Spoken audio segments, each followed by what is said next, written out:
Hey, welcome, welcome. Feel free to drop a hello right in that chat box. Let me know you're here today. How is everyone? Spring is officially here in Jacksonville. Get everything kind of set up for today.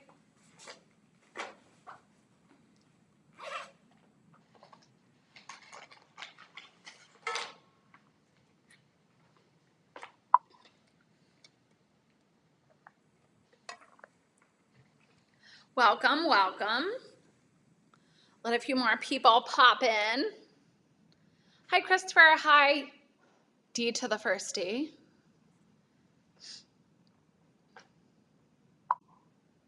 Hi, Emma. Hi, Ashana.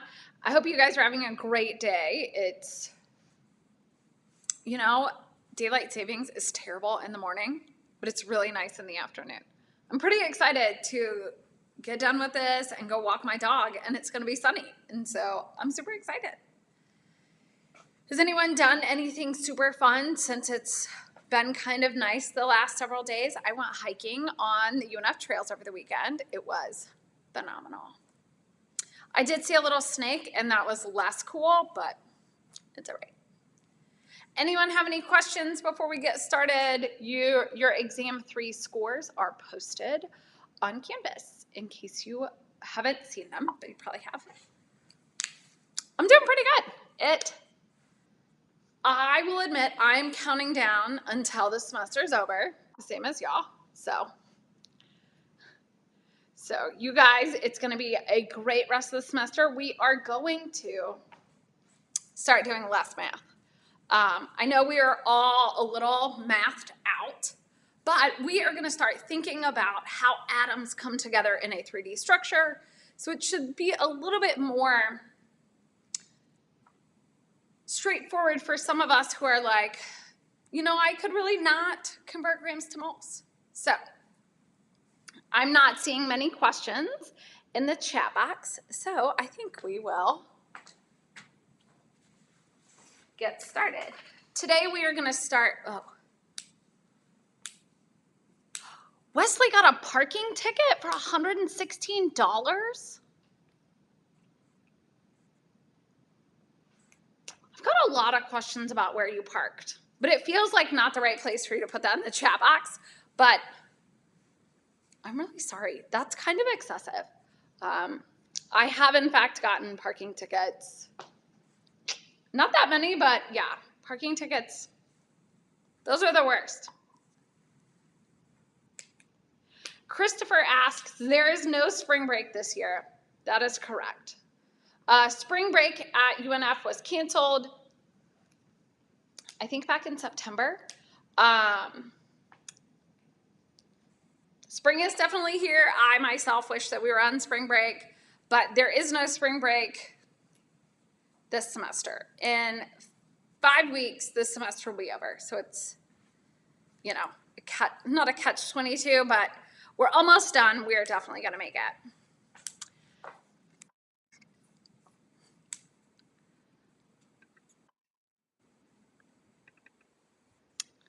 We are going to finish early, and that's going to be great. Yes, we will be finished. It feels a little preemptive because we haven't taken exam 3, but our final exam is in 5 weeks from today. And that makes me feel like I'm counting down. And that's not a lie. So, in our first question today, we are going to ask ourselves this question. We want to determine the length of the bismuth-iodine bond in bismuth triiodine if the iodine-iodine bond is 2.78 angstroms and the bismuth single bond is 2.84 angstroms. So one of the things we kind of want to think about in this case is how do we look at this? So it turns out that this feels complicated, but it's not all that complicated.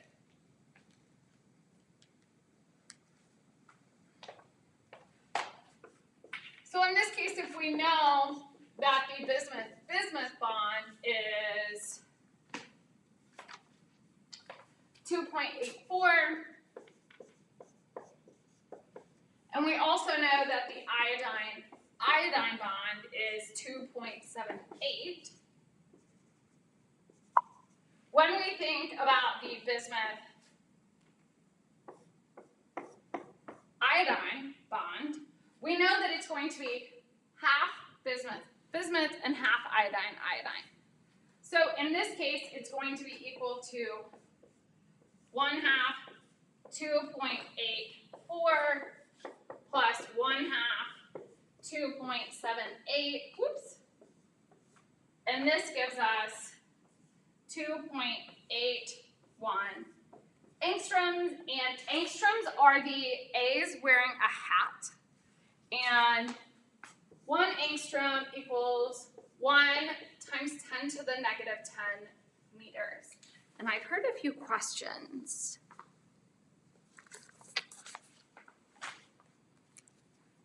Sure thing, Sarah.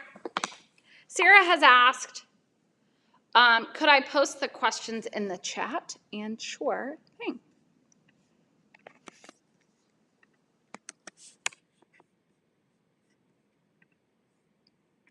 So Christopher asked, is the final cumulative? As Mahi said, yes, it is definitely cumulative. You'll start to see that all of the different puzzle pieces come together. So, any questions about number 1, determining the length of the bismuth iodine bond given this information? If you don't have any questions, you can drop none or easy in the chat or any emoji of your choice. If you have a question, go ahead and drop that in the chat, and we'll think about how we can use this information.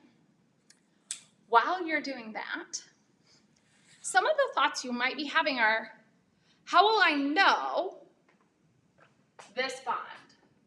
So in order to do this, you'll have to be provided your bond lengths. This will be kind of like anything else, either provided in a table or written in the question, the same as we see right up here.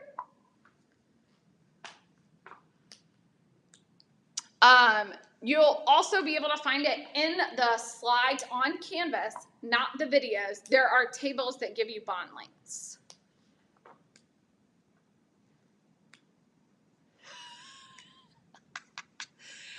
So D to the first D made a statement of, at least some kind of scientist decided to make the conversion from meters to angstroms something easy. Y'all, 100% I'm going to tell my friends about this. That's the best thing anyone has said all day. Really? It's the highlight of my afternoon. You're not wrong, D to the first D, and you're not wrong. Also, this is on your equation sheet. So you do not need to memorize that. So Remy, before I got distracted, asked, will it always be 1/2? In this case, yes. Because what we're really saying is how much of this total bond accounts for this value. The only time it's not 1/2, the only time, is actually when you start to see it if they give you other portions, if they tell you there is another way that you could be provided this information. I will always provide it in a way that you need to use the 1/2 of each, or the average of the 2 bond lengths is another way to think about that.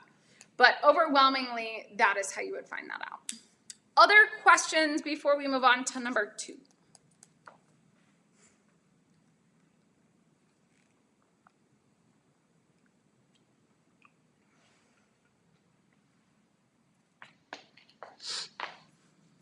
It's going to take me a minute so that I can copy the question for Sarah.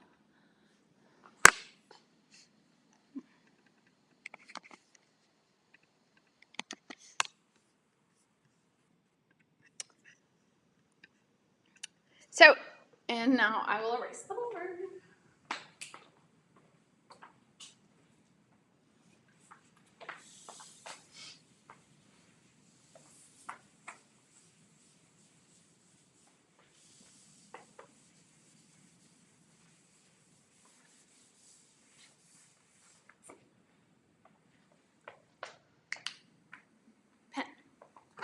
So our next question is, which element of these elements has the largest I2? So in order to answer that, we need to ask ourselves, I don't want to say a couple of questions, but we should know, what is I2?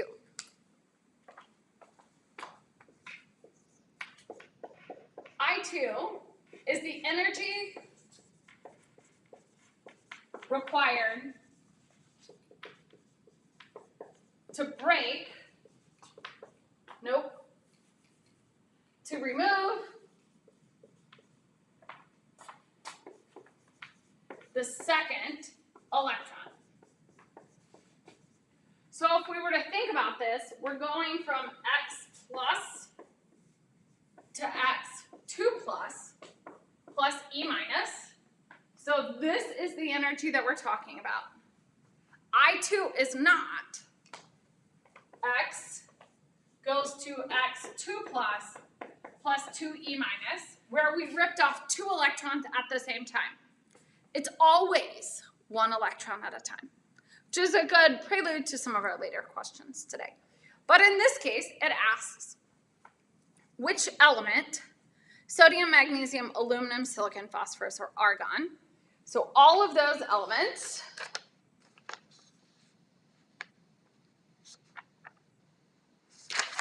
are in a row. But we're asking about I2. So we make sure that we're thinking about the trend for the second one, not the trend for the first one. So in this case, the trend is, or the answer is sodium. And that is because when you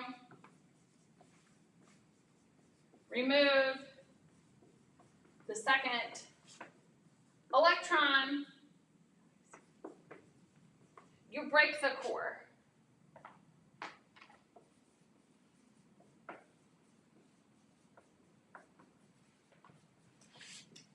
So you might be thinking like, I don't really know what's happening.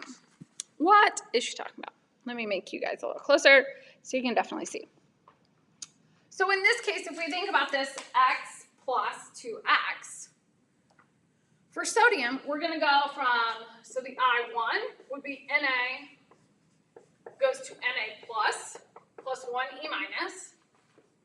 I2 is Na plus to Na2 plus 1E minus.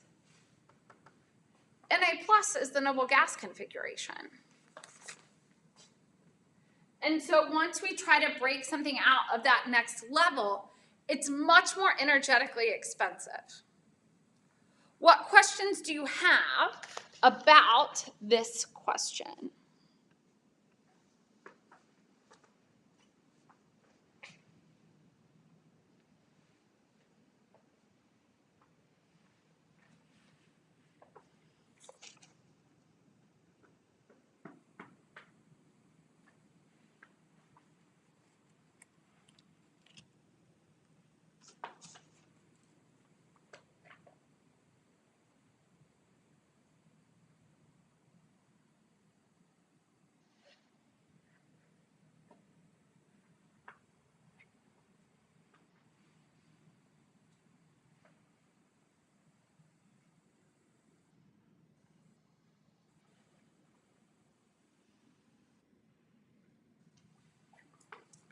Not seeing any questions.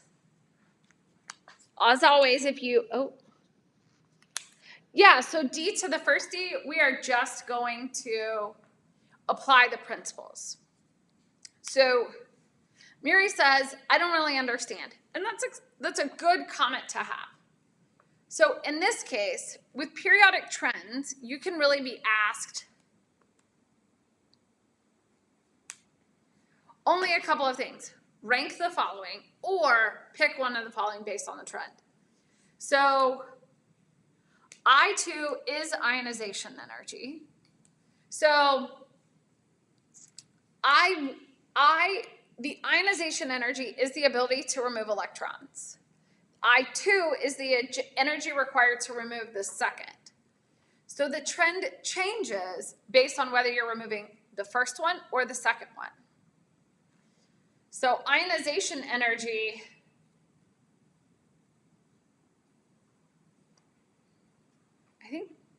decreases as you go across. The trend for the ionization energy for I1 is different than that of I2. And so in this case, the highest ionization energy is sodium.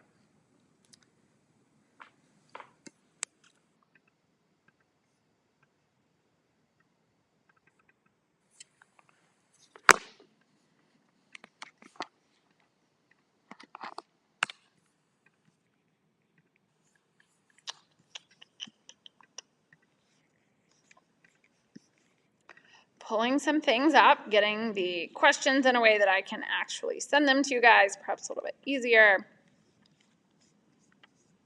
in case we need them.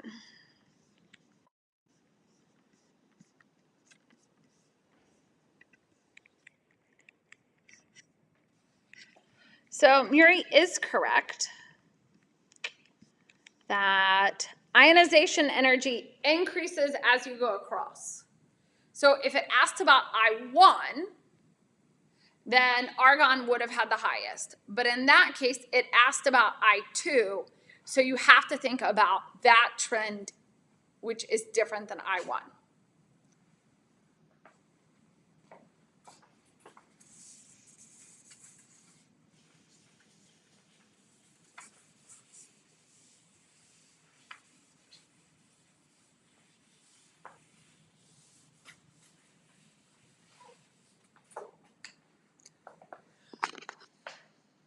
So our next question asks, which of these 5 elements, or sulfur, chlorine, arsenic, selenium, beryllium, argon, or krypton, has the strongest electron affinity? So in this case, electron affinity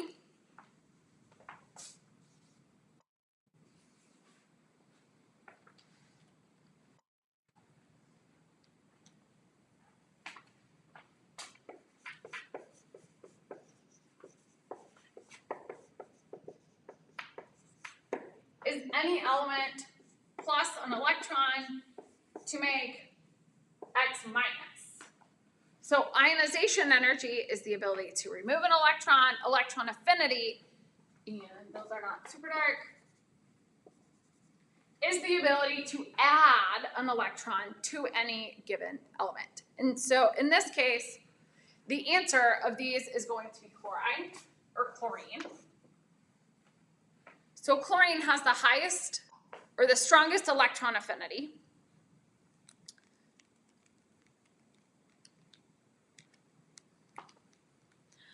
So Muri asks, is it krypton? Because she understands that the electron affinity trend increases as we go across. However, the noble gases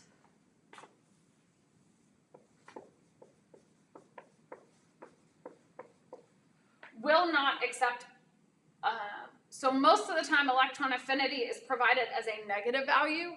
These are in fact positive. And so the way I like to think about it is every time you give krypton the electron, it gives it back. Krypton will not accept the electron. So it has no electron affinity, where chloride wants that electron and will accept that electron. And when it accepts the electron, it goes from chlorine plus E, goes to Cl minus, and this has octet / noble gas.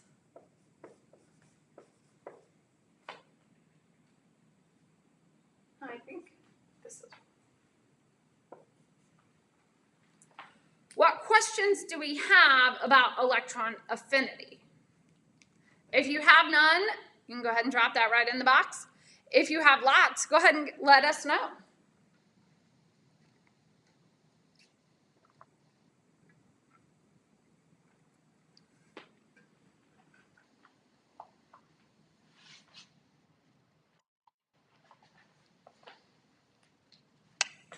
So with electron affinity, if you look at the table, there are also half-filled orbitals tend to not have strong electron negativity or electron affinity, such as nitrogen and phosphorus.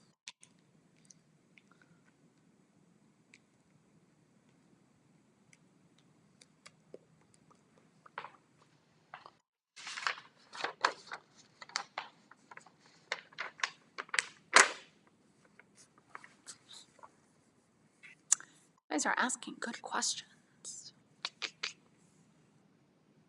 So Zach is correct. It does have the highest. And the trend states, I don't think I can show that, that it decreases slightly. So that would mean that because chlorine is closer to the top, it would have a slightly stronger electron affinity. But you are right, those are really close values. In the slides on Canvas, so the other way you could address this question, on Canvas, there is a graphic. So on YouTube, that graphic is not shown. If you only look at the slides on YouTube, you won't see it. But in the module on Canvas, there are figures that give you specific values where you could look at those if you didn't remember the trend. And I might recommend using those for Alex in that case. So Ashana and D to the first D, I think that kind of answers those questions. Yeah, happy to help. Any other questions about electron affinity?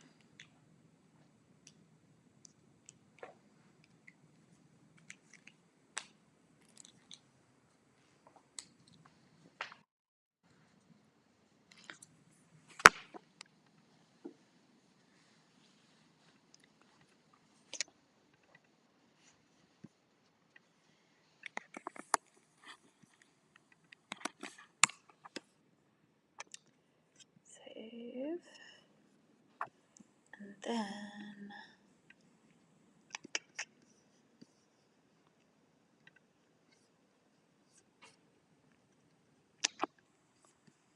hold on, I'm trying to copy the table for Sarah so that she can see it in the chat box.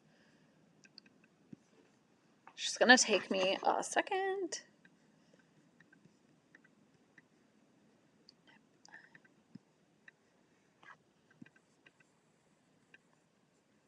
Hold on, this is not working the way I'd hoped.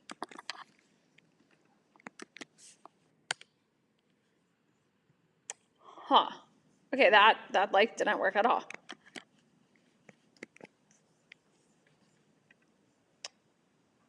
So I attempted to include the different values, but whatever I posted into the chat box just looks like hot garbage. So I'm gonna, you'll have to be able to look at this table.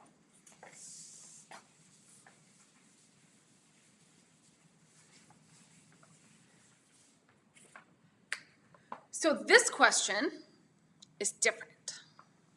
So up until this point, we've really been asking questions like, which of these is the biggest? Which of these is the smallest?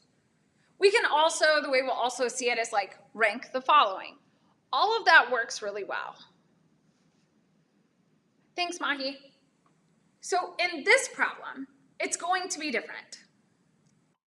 The thing is, it's asking us which of these elements, neon, sodium, magnesium, aluminum, or silicon, has the following trend. Now, this at heart feels a little bit more complicated because now we're being asked to look at a bunch of data and figure out what it is.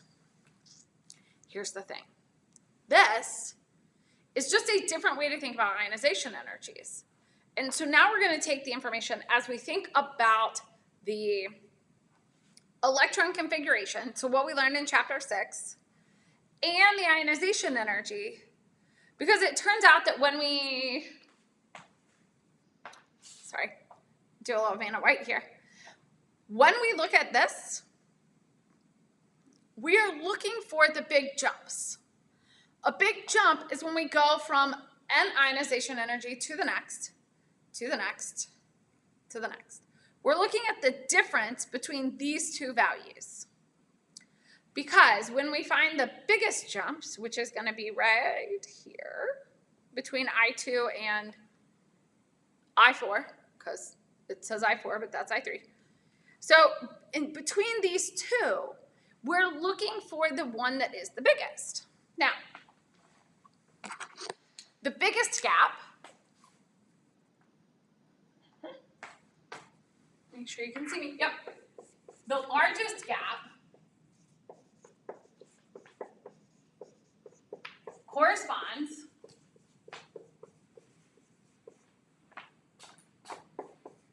to the destruction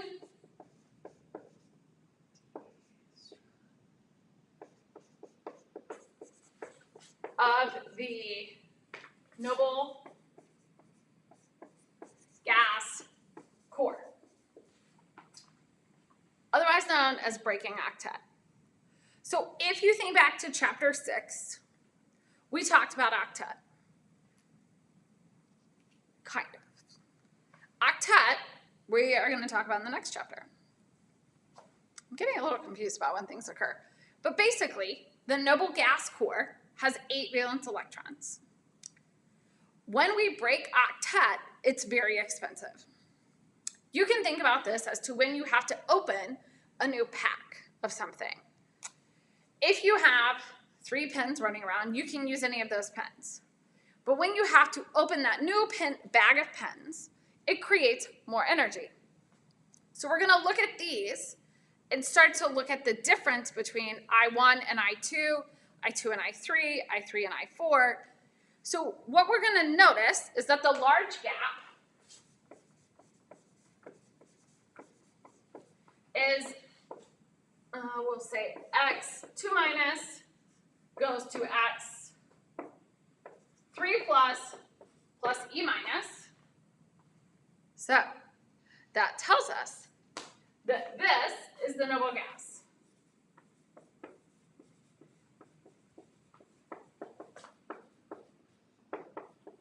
This is the noble gas configuration, or the preferred ionic state. So of these values that we see up here, sodium, it takes 1 electron. So the first electron would come off, and then you would see a large gap between the first electron and the second electron. In this case, magnesium,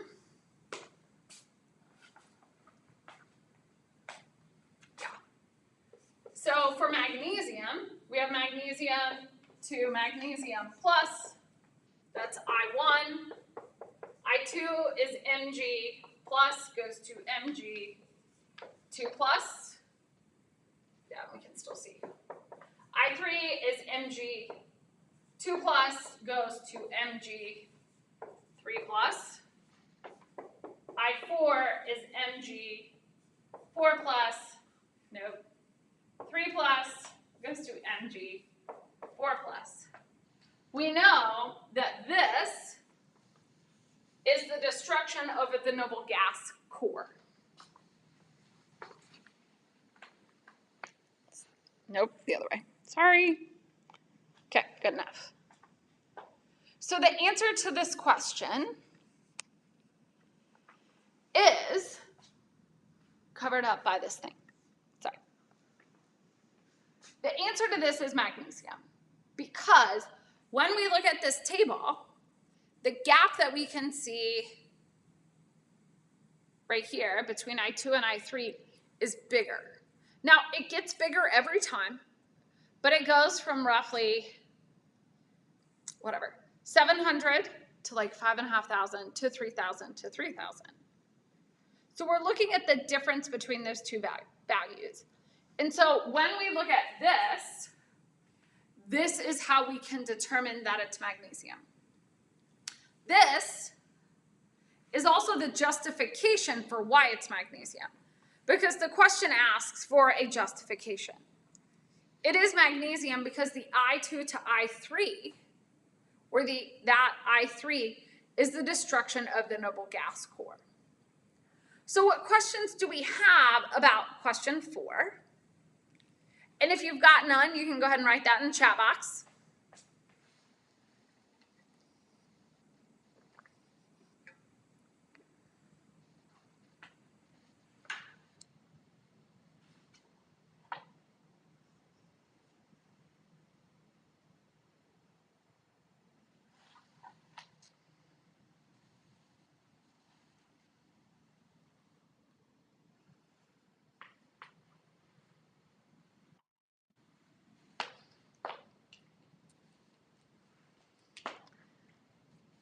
D to the first D said he had none, but then I got to hold up.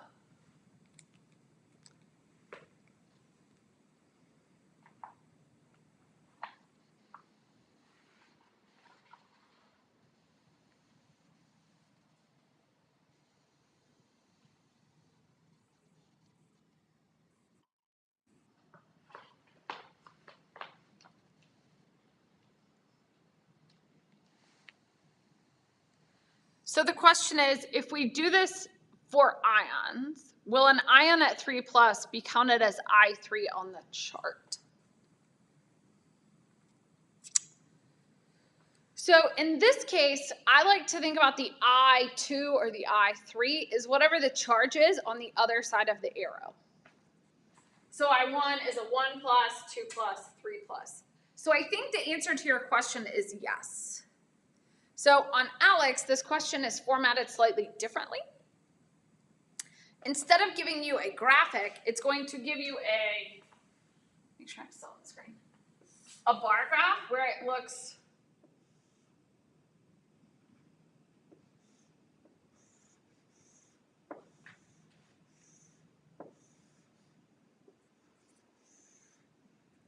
like this. And you're still looking for, so Alex, instead of giving you a table, which right here, it's going to give you a bar graph where you're still looking for the biggest gaps. And that would still be identified here. So the answer to D to the first D's question is yes. If you do this for an ion, it should be that the generation of the I3 state is the generation of the I3. I do think Alex has a little bit less math for a few days, and so everyone will enjoy that. All right. Next question.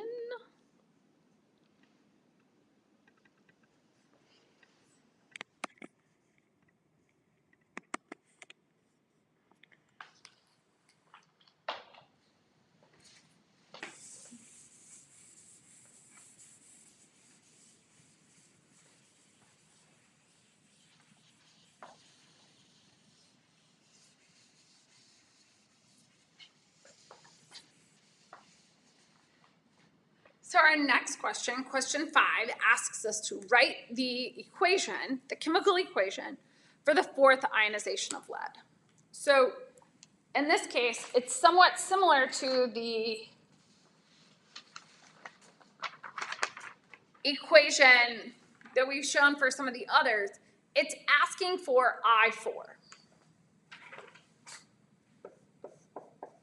But for lead, so that would be lead 3 plus goes to Pb 4 plus E minus.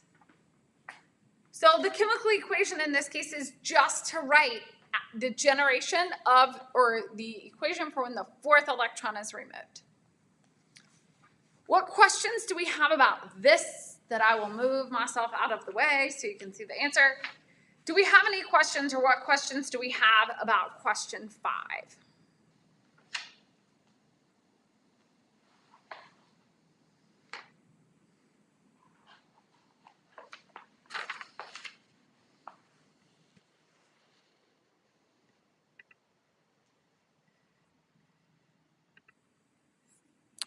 Go ahead and toss up number 6 while we're thinking, because it's quite similar. So while you guys are thinking about that, let's also start thinking about question 6. It's very similar. Write an equation for the 3rd electron affinity of carbon. The question is asking, what is the chemical equation instead of removing 1 electron for adding 1 electron? But we're adding the 3rd electron. So in this case, we're going to have C2 minus plus E minus goes to carbon 3 minus. All of these are in the gas phase if you were to get technical, but in this case, we do not need to use the states for this course. So what questions do we have about 5 or 6?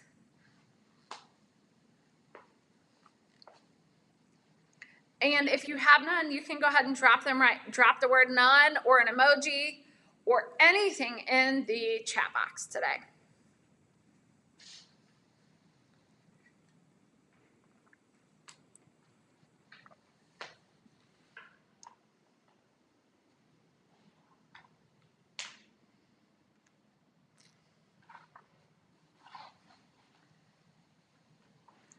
So that's all the material we have today from chapter 7. Don't worry, we're not done. We've got a couple of questions out of chapter 8.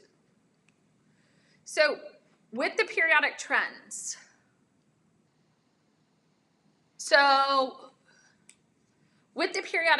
my recommendation is to go ahead and make your study guide.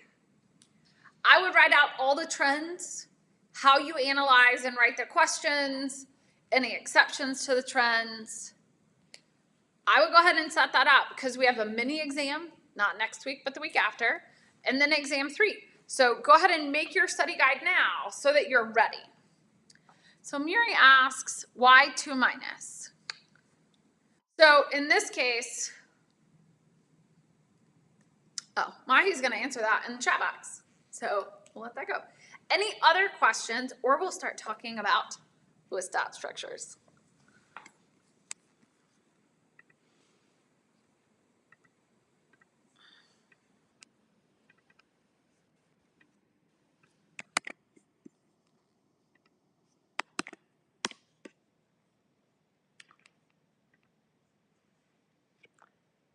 Sorry for the poor formatting on that, but it's the best we got today. So in this case, we want to start to think about, so chapters 8 and 9 are going to take these compounds that we already know and mostly like. Water, H2O.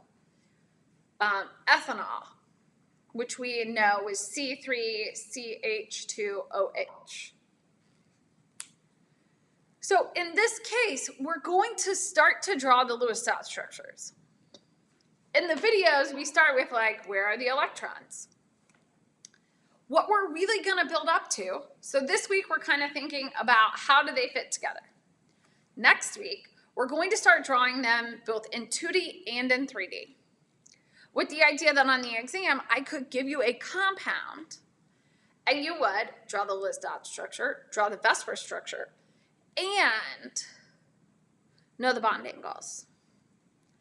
So we're going to start putting all of that information together in such a way that we can really start to put it together. So in this case, we have 4 different atoms, and we want to draw the Lewis dot structures. So the question really is, how many valence electrons do they have? So when we think about, so our first one is 10, which has 4 valence electrons. And so we draw that.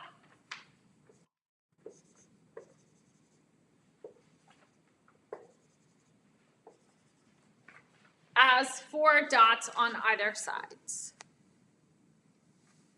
Ooh, so D to the first D asks an excellent question. Is there an order in which you want us to draw this? Yes, there is. In my opinion, electrons want to be as far apart from one another as possible. So they should fill opposite seats. So in this case, whether you start on the side or the top, it doesn't matter. But you would have 1 on the left, 1 on the right, 1 on the top, and then 1 on the bottom. And you would repeat that pattern for the second round if you have up to 8 valence electrons. So in this case, we have our 4, and they look like this. Our next one is bromine, which has 7 valence electrons. And so in this case, it doesn't really matter where you start. Because you'll start, I'm going to start on the left, 1, and then 1 across, 1 at the top, 1 at the bottom. Now you can repeat in the exact same pattern or a different pattern. It's kind of up to you. 1, 2, 3, and now we have 7. Now, these valence electrons could be rotated around the bromine, anywhere. What I mean is, you could have your single lone electron on this side, this side, this side, or this side. Those are all 100% correct in terms of the Lewis dot structure for the atom itself. So in this case, we have our 7 valence electrons. For aluminum, which has 3 valence electrons, we're going to put 1 on either side, and in this case, 1 on the top. But again, you could have had your 3 valence electrons at any given point to where, as long as you have 1 on either side, 1 on 3 of the 4 sides, you are correct. So far, what other questions do we have about drawing the Lewis dot structures for an atom?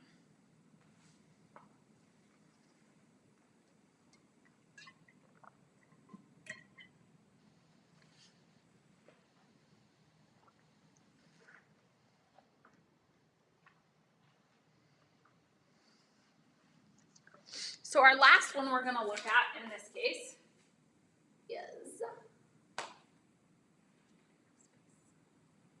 sulfur, and it has 6 valence electrons, and Ve just means valence electrons in this case. So sulfur has 6. So we're going to start. I've added my 4, and then I'm going to add my other 2. This time I did something different. I added top to bottom next. So it's really important that your 2 lone electrons are on opposite sides of the sulfur.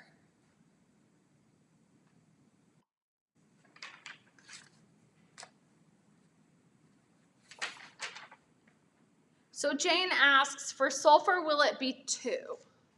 2 valence electrons? Sulfur has 6 valence electrons. Jane, what 2 of what are you asking about?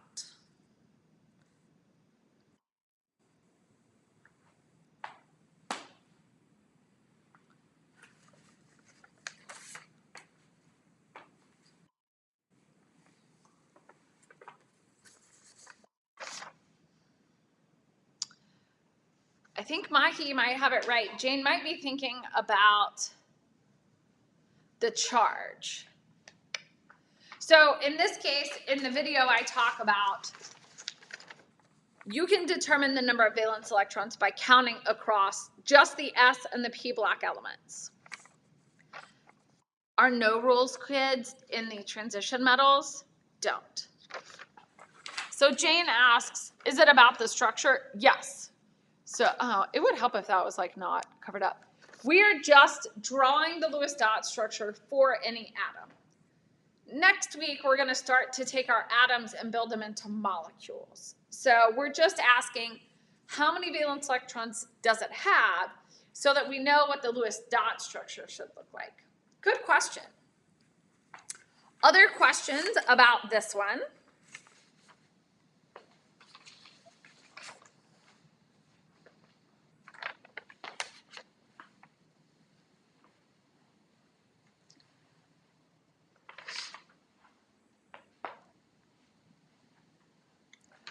So this week, in some of the videos, it draws a couple of complex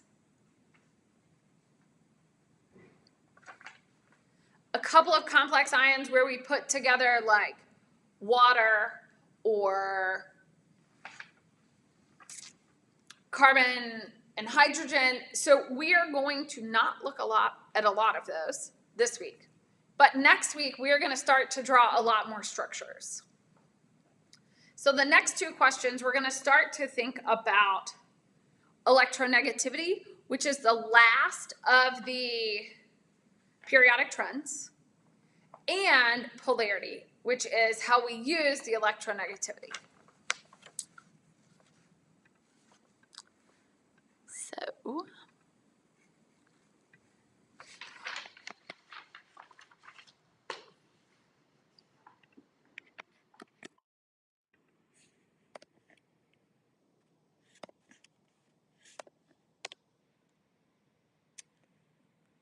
looks a little bit better. Not great. Sorry the chat box is not being super helpful for some of these like multi-line questions. So in this case, we're going to ask ourselves, which of these bonds is the most polar? So polarity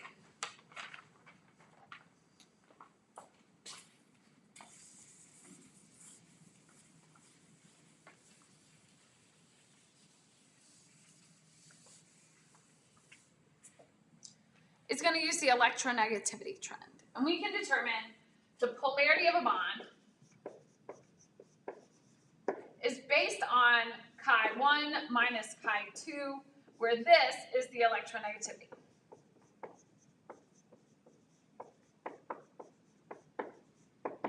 And so these have a scale where you can have nonpolar, polar covalent, polar, and ionic. Those are really the spectra. So it's asking you to determine which of these bonds is the most polar. So you could do this one of two ways. You could pull up the chart out of chapter 8 and subtract the two values. Or you can use a periodic trend that says things that are in the upper right side of the periodic table have the highest electronegativity. And it basically decreases as you go back across the periodic table, to where things like cesium and francium have really low electronegativities. So in this case, we're looking at two nonmetals.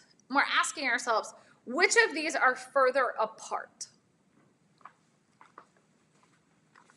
So it turns out that when we look at CBr, it's equal to 0.3. PCl is 0.9. This is the difference between the two electronegativities. The carbon-hydrogen is 0.4, and the oxygen and hydrogen is 1.4. So these are going to be the most polar. These are the furthest apart. So you can also see that phosphorus and chlorine are on the same row. So they're not far enough apart for that to be a very polar bond. And the same goes with carbon and hydrogen. One would have expected carbon and bromine to be a polar bond. However, as the electronegativity trend decreases as it goes down a column, the carbon and the bromine are just a little bit further apart. And so in that case, they are not as polar because bromine is not as electronegative as fluorine or chlorine. On the exam, if I was asking you to rank these, I would provide you the chi values. Or you can always get that information out of the slides if it's asking you about bond polarity. What questions do we have about the polarity of these four bonds? And there are some decimal points in here that I'm going to make bigger because I kind of feel like you can't see them.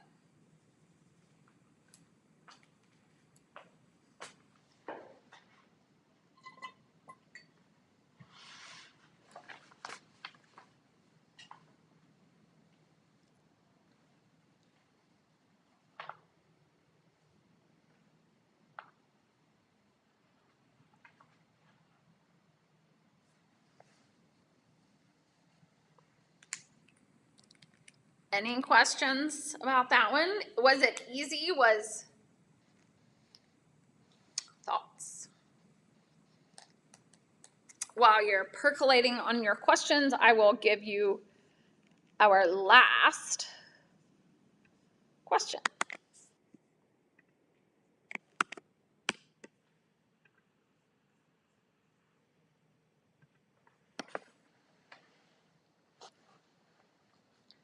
So the way we can also think about electronegativity is to actually calculate the distribution of charges across a bond.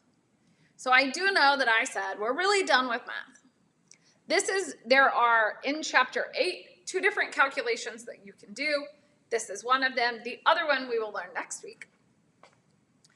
And so, in this case, we're going to be asked to calculate the charge on the bromine because a polar bond in terms of OH or something else means that we have a delta plus and a delta minus. Because a polar bond, one of them is going to hoard or hog all the electrons. And so we want to make sure that we know who's going to have a delta minus or a delta plus. Delta just means partial. So this calculation is going to allow us to actively calculate that.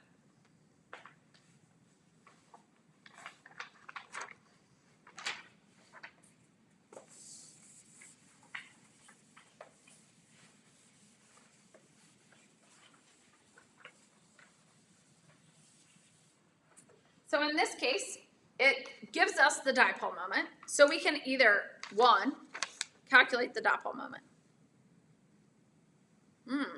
This one also needs some other information, which I'll give you in the chat box because I forgot to add it into the question. It's in my notes that you need it. So the radius of this is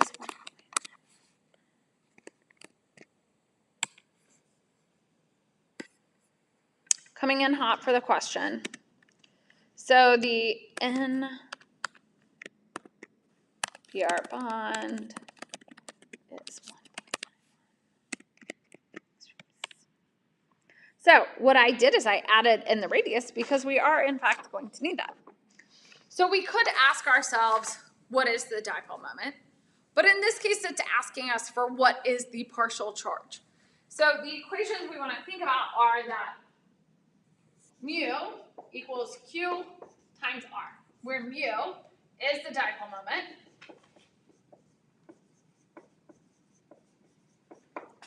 Q here is the charge, and R is the radius. So in this case, we've been provided a dipole moment right up here. That is so the D is for debye. And so in this case, we have the dipole moment and the radius, and we want to solve for Q. It does tell us that we want Q in terms of the charge on an electron, not in terms of coulombs.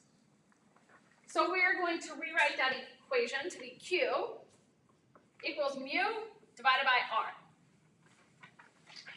So Q equals mu divided by R, where mu is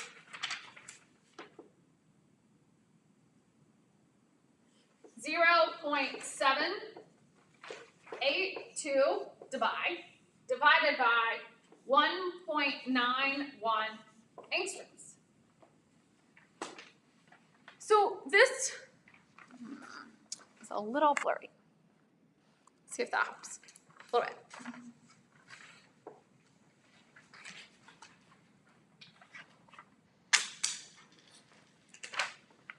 So in this case, our deceptively simple divide A by B doesn't work. And the reason it doesn't work is because it turns out that divided by angstroms is not a unit. This is just not a unit. And so what we need to do is make sure that we are converting in terms into something we understand. So a divide, so 1 divide is equal to 3.34 times 10 to the negative 30th coulometers. So coulomb is charge, meters is meters. So now we're getting somewhere. So we also need to get rid of our angstroms so that we can cancel out the angstroms and meters. So 1 angstrom is 1 times 10 to the negative 10 meters. And so now we can determine that that equals 1.367 times 10 to the negative 20 coulombs. It is tempting to stop here because we have the charge, and charge is thought of in coulombs. However, in this case, it asks for it in terms of electrons. So we have to do one more calculation or one more conversion. we need to remember way back in chapter 2 or on our constant table that we know the charge on the electron. The charge on the electron is 1.602 times 10 to the negative 19 coulombs. So now 1.602 times 10 to the negative 19 coulombs is 1 E minus. And so it turns out that the charge on the bromine is 0.0854 electrons. So if you were to draw the nitrogen-bromine bond, we would have a delta positive or a negative 0.0854 electrons. So this calculation just tells us what the partial charge is. I'm going to bring y'all a little bit closer. Nope, that way. So you can actually see the whole calculation in perhaps a bigger detail. So when we are asked to calculate the dipole moment, it's just asking us to use this charge. This dipole equals Q times R, but there is going to be a unit conversion. So what questions do we have about this calculation?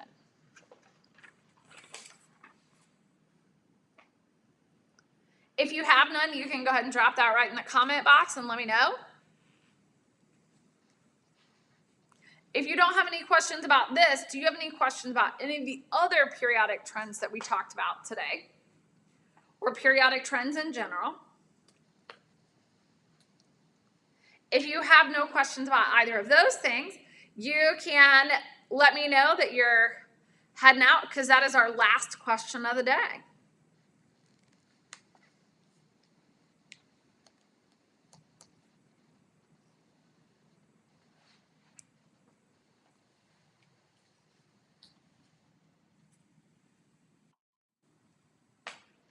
Great, it looks like D to the first D and Ashana have no questions. That's what I like to hear.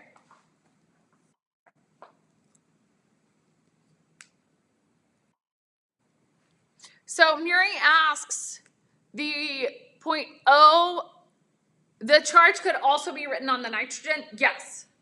You could have also written that it was plus 0.0854 E on the nitrogen.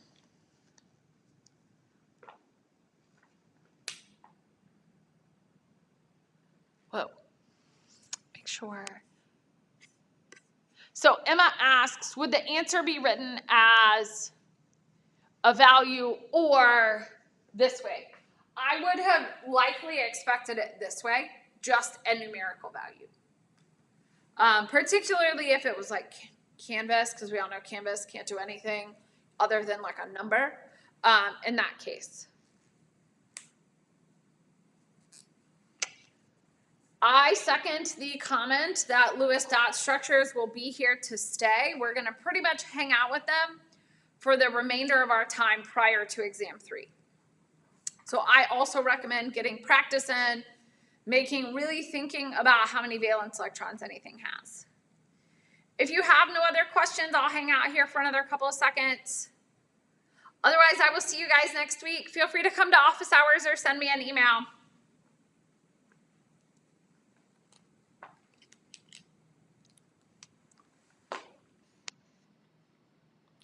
Bye, guys.